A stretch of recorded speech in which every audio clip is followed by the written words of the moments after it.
అలాగే anti clock wise చేయాలి, అలాగే దీన్ని యాంటీ క్లాక్ వైజ్ చేయాలి.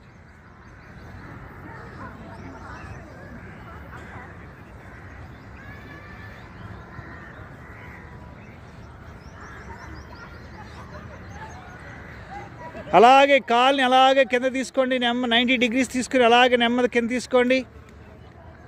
ఇప్పుడు 2 కాళ్ళు 90 degrees తీసుకోండి. క్లాక్ వైజ్ రౌండ్ చేయండి, క్లాక్ వైజ్.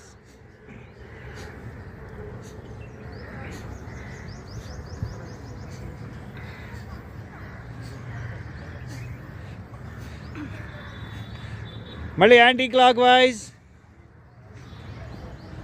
మళ్ళీ యాంటీ క్లాక్ వైజ్ కొంచెం కష్టంగా ఉంటుంది, చేద్దాం నెమ్మదిగా. ఇది చేయడం వల్ల నడుము నొప్పి తగ్గుతుందండి, మోకాళ్ళ నొప్పులు తగ్గుతాయి, చక్కటి రక్త ప్రసరణ కలుగుతుంది.